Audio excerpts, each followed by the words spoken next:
toll ci politique maanaam c'est devenu monotone. xam nga lu monotone maanaam mbir moo xam ne même musique boo xam nga son bu nekkee ci sa nopp bu ne teen jëmale suba day dem ba da lay soof. waaw da lay sonal de. da lay sonal. Pastef noonu la mel ci suñuy nopp benn teen bi bu ñu ñëwee ba léegi teen depuis bu ñu ñëwee ba léegi benn teen bi la amul yëgul wàccul mais yëgul wàccul c'est devenu monotone leur pratique politique.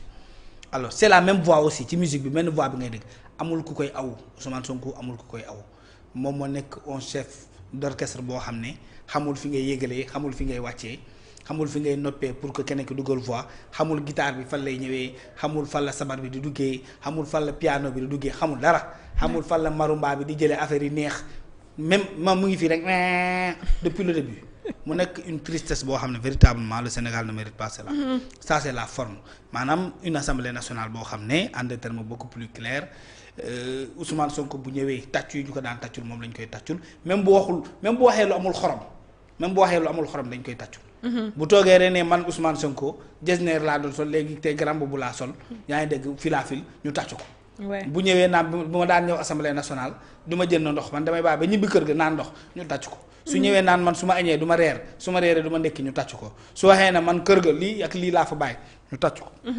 bu juumee sax dans les chiffres dans l'histoire dans ces manifestes parfois rares de culture générale donc kenn du ko corriger kenn du tiit kenn du kii. donc mu nekk loo xam ne ñun tàmbali nañu ko avec Ousmane Sonko.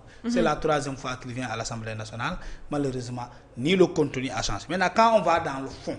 xam nga fond nag boo koy wax Ndeye Fatou da nga ciy xaar le niveau fond mooy loo xam ne lu kawe. mooy li nekk ci biir.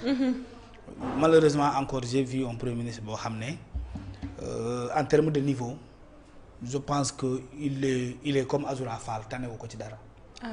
oui tanewu ko ci dara parce que tout simplement la culture politique kenn du ko improviser da nga koy xam. am bayre nag taxul am xam-xam am na bayre am na ay nit ñu koy topp. mais malheureusement la connaissance n'est pas là. La maîtrise des affaires de l'État ça lui manque jusqu'à présent. Le vocabulaire administratif ça manque à Ousmane Sonko. di feeñ le discours politique mais étatique ça lui manque parce que l'État a un vocabulaire l'État a son français l'administration a un vocabulaire l'administration a ses réalités internes qui ne sont propres qu'à l'administration. Quand un administrateur parle, tu sais que c'est un administrateur. Malheureusement, ça n'existe pas encore chez Ousmane Sonko. Et il est contraint, Ousmane Sonko dafa am lu ko rattrapé lu ko dab. lan moo ko dab lu ko dab mooy ses promesses d'hier. li ko dab mooy tuumal yi nga xam ne daan na ko tuumal ay nit. li ko dab mooy yàq der yi nga xam ne daan na ko def ci nit. suul ndaanaan bi nga xam ne mu ngi woon ci moom ba mu waxoon loo xam ne da koy topp ba 2029 ba jour bu mu fiy jógee xaw ma na ban année lay doon xaw ma na suba la wala gannaaw suba mais son passé politique lui rattrape même à l'intérieur de l'Assemblée nationale. D'accord. Des promesses non tenues des discours accusateurs qui ne se pondent sur rien du tout une personne qui enflamme sur tout qui tire sur tout ce qui bouge sur l'État sur l'administration sur ses démembrements maanaam ses composantes majeures bàyyiwul kenn. léegi boo ñëwee toog yow mi nga xam ne tu avais dit aux gens que tu étais un homme merveilleux que tu avais beaucoup de connaissances que tu connaissais l'État que tu étais le meilleur il y avait pas un autre parti meilleur que ton parti il y avait pas un acteur politique boo xam ne moo la tane yow ci dara yow bu dee nga ne mathématique yaa gën a aay bu ñëwee ci géographie yaa gën a aay bu ñëwee ci éducation civique yaa gën a aay éducation physique yaa gën a aay histoire yaa gën a aay anglais yaa gën a aay mathématique yaa gën a aay arabe bu nit ñi di làkk sax nee nga même alxuraan nee nga nit ñi yaa gën a xarañ mais loolu boo demee ba ñu mettre à l'épreuve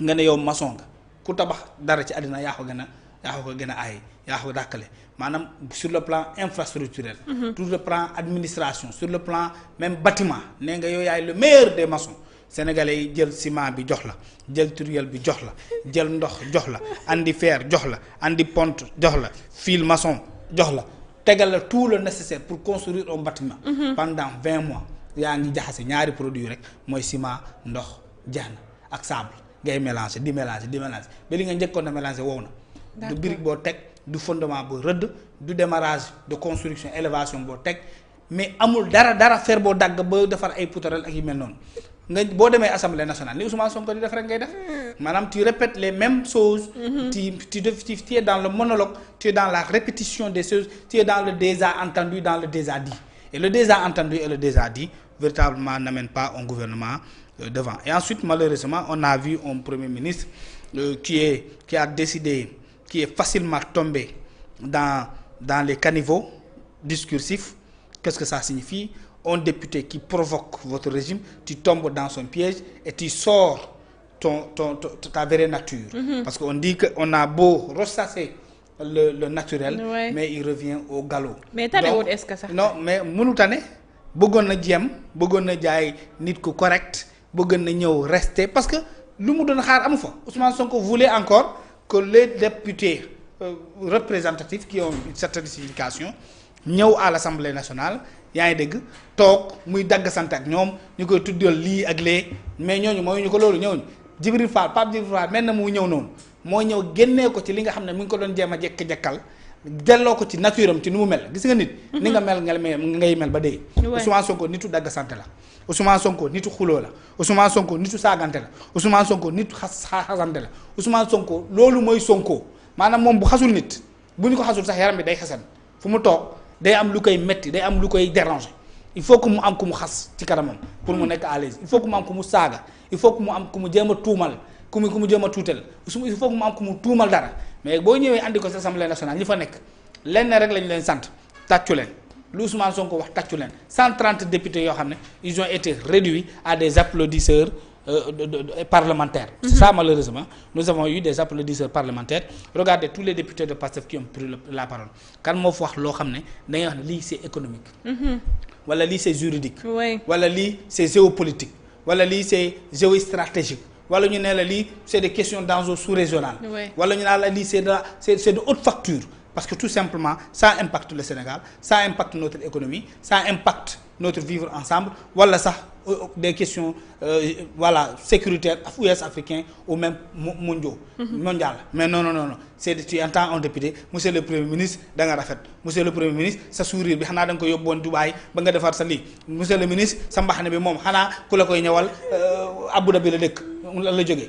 Monsieur le Premier sa bula garaaw na maa lay wax waaw ñooy loolu la ñu jox monsieur le ministre waaw sa mbaxane bi xanaa Abu Dhabi lañ ko ñëwee xanaa moom nga jëli woon ci sa jet privé bi. Monsieur le ministre waaw xanaa yow non mu nekk benn mbir moo xam ne ce n'est pas ça le Sénégal. Le Sénégal c'est le pays de Cheikh Anta Diop. Le Sénégal c'est le pays de Abdoulaye Wade. Le Sénégal c'est le pays du président Macky Sall. Le Sénégal c'est Mamadou Dia.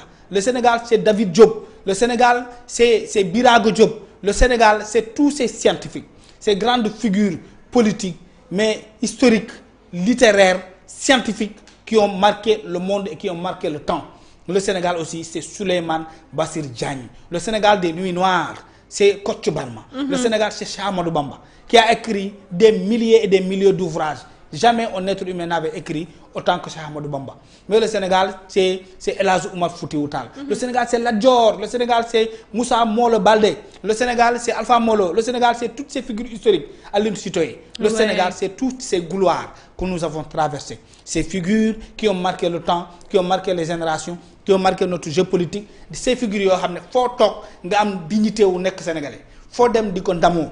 Boo demee en Afrique boo waxee sénégalais nga ñu ndaw la. Boo demoon au Maroc je me rappelle quand tu es arrivé au Maroc tu leur dis que tu es sénégalais policier bi du vérifier sa sac lakkal rek mu xam ne accent bi mu xam ne yow Sénégal nga jóge. Du la fouetter du la parce que tout simplement il respectait Abdoulaye Wade à l'époque il respectait le président Macky Sall. Mais cette dignité que nous avions ailleurs cette grandeur mais ce respect que les autres nous vouaient est en train de s'effriter parce que tout simplement nous avons des comédiens à la présidence de la République qui ne s'occupent que du grand théâtre. Que Dakar Arena loolu ngay dégg ci seen discours. Dakar Grand Théâtre Dakar Arena. Maintenant on a un Premier ministre qui a accepté de devenir un Sanekh qui joue les plus beaux spectacles pendant que ses militants pendant que sa galerie ou bien même comment on pourrait les qualifier les militants de PASTEF sont là à savourer ces envolées tu as vu euphoriques inutiles pour le pays pour notre économie qui est moribond et qui suffoque. C'est bien triste, c'est pas ce que nous attendons, c'est pas ce que nous attendions et je ne pense pas que c'est ce qui va produire quelque chose de positif pour le Sénégal et pour son peuple dans les années à venir. mu nekk lu am solo Kandé analyse bu am solo bi nga daal di def ndax Sénégal ñi nga lim bi yëpp ak ñeneen ñoo xamante ne sax limoo leen ñoo fi te Sénégal ba jamono ci te ñu ku nekk am na rôle bu am solo boo xamante ne joué nga ko ci ba Sénégal mën a yegsi fii avant l'indépendance ba indépendance ba après indépendance ci jamono ji mu nekk situation boo xamante ne gis nañ ko mais question d'actualité bi démb ñu doon xaar ay question phare ay question yoo xamante ne tey buñ ci joxañee baaraamu tuuma situation réew mi dina daal di changer mais comme ni ko Kande waxee l'Assemblée nationale démb dafa indiwaat beneen xaru kanam boo xamante ne ñu ko woon ci question d'actualité bi mais Kandé dafa am ñoo xamante ne bien vrai que ñu ngi doon wax que ne Ousmane Sonko changé wul wala lii mais ñoom ils ont montré que ne ils sont des députés pour le peuple sénégalais que Sénégal rek moo leen daal di ñor ba problème yi nga xamante ne indi woon nañ ko ba indiwaat suñu notu économie réew mu daal di dégradé wu ku ci mel ni Abdourahmane Sarr mu daal di ñëwaat ci analyse yu am solo. ci mbirum dette bi Abdourahmane Sarr bu Amadou Ba je pense. waaye ci li nga xamante ne moo jëm ci mbirum dette cachée bi mais ñu bari dañ ne à la fin ci discours am. dafa mel ni ce qu'il faisait pour plaire à quelqu'un mu nekk loo xamante ne ñu bari ñu ngi ko ci daal di ñaawlu mais discours bi nga xamante ne tenir na ko di wax que ni mbirum dette cachée bi que ne yow lebal nga Abdourahmane Sarr ministre économie que yow de lebal nga ma man xam naa ne lebal nga ma te aussi man maa ngi koy fay kon waxatuñ waxu mbirum dette cachée 3 versions yu wute premier ministre Cheikh Diba ak Abdourahmane Sarr tey ci 3 versions yooyu ban version moom lañ ci war a mën a jële téye ko ba suñu loxo ba duñu waxati mbirum dëgg gis nga madame dëgg mënul am ñaari couleur dëgg rek lay doon xam nga dëgg mënul am 2 couleurs déedéet la vérité reste vérité jusqu'à la nuit du temps et ne peut pas changer de couleur déedéet on a constaté bien entendu comme tu l'as dit benn écart de langage une différence dans le discours mais aussi dans les propos surtout ci ñi nga xam ne ñoom ñoo doon wax à l'Assemblée nationale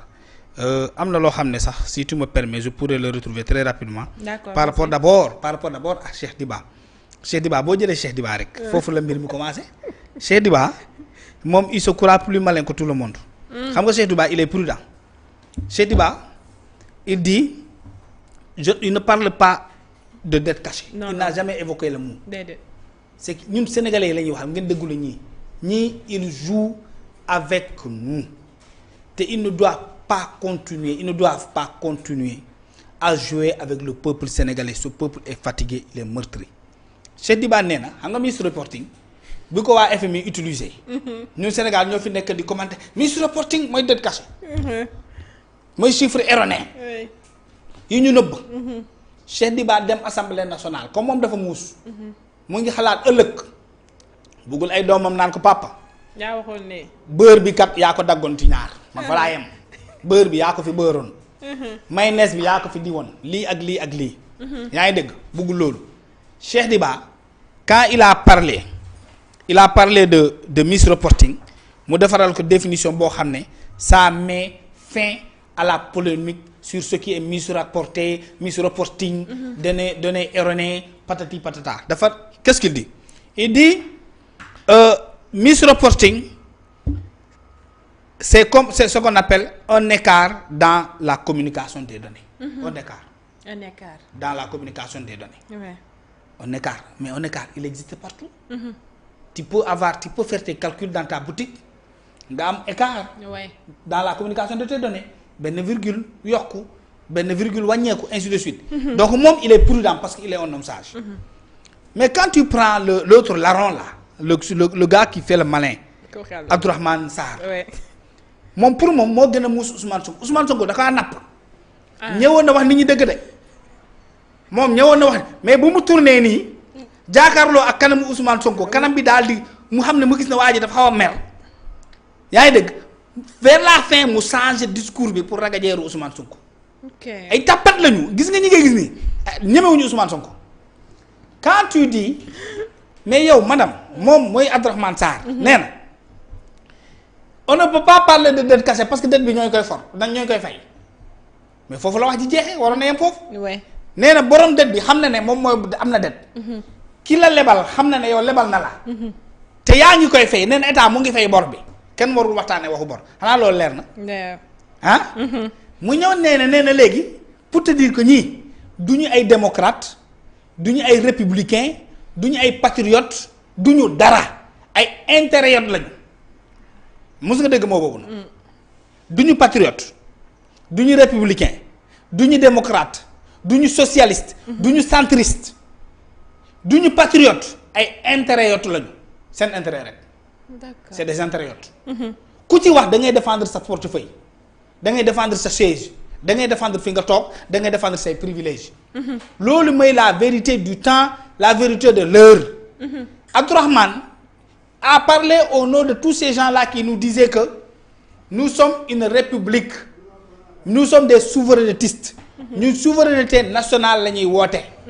moom la ñuy topp. moom la ñu gëm la souveraineté africaine la souveraineté des peuples la souveraineté par rapport à l'ancien colon mais l'autodétermination maanaam yow gëmoo kenn sa bopp nga gëm. ñoom loolu lañ doon woote. waaye léegi kuy woote l'autodétermination di woote souveraineté waa madame looy doyee FMI bay dem ci FMI di ko wax ni. looy doyee FMI bay dem ci FMI di ko wax ni yow. di ko wax ne yow samay bor dama la koy won.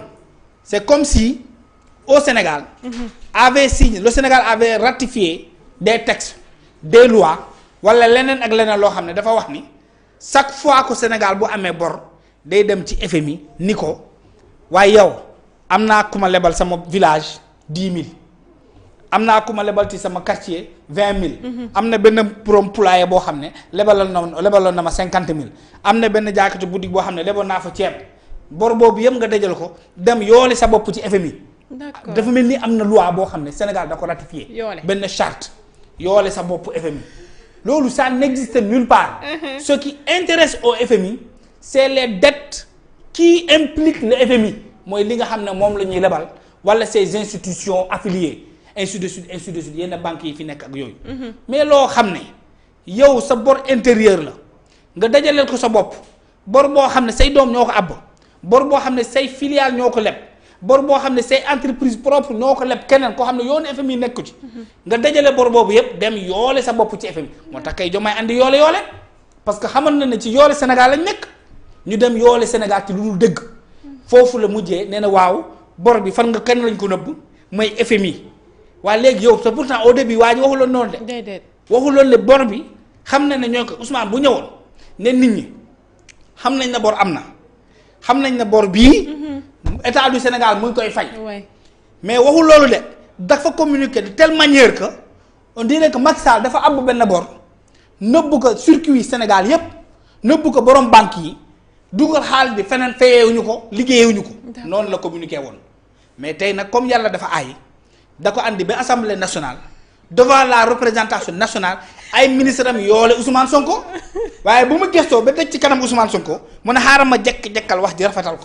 parce que man Abdourahmane proposition Ousmane Sonko la woon du ma woon proposition Bassirou Diomaye Faye. man loolu laa yaakaar moo tax mu changé wax ji mais nee na y a plus de polémique autour de la dette parce que la dette est payée lan moo tax ñuy amerter nit ñi alors que seen wax jooju moo tax suñu économie suux suñu économie yàqu. suñu économie màbb ba tey jafe-jafe yooyu nga xam ne am nañ ko FMI mi nga xam ne destituwul lebal ñu xaalis c'est bien dommage d'avoir un gouvernement comme ça avec des membres qui n'ont pas de courage. Nous avons besoin de ministres courageux parce que tout simplement leur responsabilité elle n'incombe pas au Premier ministre mais elle incombe la République du Sénégal et sa population qui attendent des résultats probants à impact significatif mais aussi de longue durée mais pas des comportements aux conséquences néfastes à courte durée mais aussi qui peuvent se traîner dans le temps et dans l'avenir. Malheureusement, nous avons un gouvernement à problème qui étouffe sa population, qui nous conduit dans des gouffres yoo xam ne amul benn échelle boobu mën a jàppandu pour mën ci génnaat ñoom ñoo jël Sénégal dugal ko au 4e sous-sol te il continue de mettre plus de sable sur nous pour que ñuy gën a étouffer et c'est vraiment dommage pour le Sénégal et pour cette république que nous sommes. oui problème mu dette cachée indi ñu ay jafe-jafe yu bari ci réew mi ndax dette note bi nga xamante ne Sénégal am na ko ci dëkk woo xamante ne mu ngi nekk au bord de la faillite moom ak yeneen ñaari dëkk mu nekk situation boo xamante ne situation bu compliquée la ñu yaakaaroon ne assemblée nationale boobu dinañ ci daal di àttu xool yan mbir lañ war a mën a teg ba mbir moomu saafaraw ndax bu ñu fàttee du moom mu jóg di fàttalikoo mukk que dañuy dañuy wax que ne Macky Sall bi mu fiy jógee tous les signaux étaient vers Kandé mu nekk loo xamante ne ñëpp gisoon nañ ko seen ay bët waaye tey Sénégal mu ngi ci 4e sous-sol bi nga xamante ne ñoom ñoo ñu ko doon annoncé ba tey ci assemblée nationale question d'actualité ndax gis nañ ku mel ni Tafsir Thioye mu soulever waat beneen question bu am solo boo xamante ne Sénégal yépp ñu ngi doon xaar ay leeraange ci mbir moomu ci mbirum compte bi nga xamante ne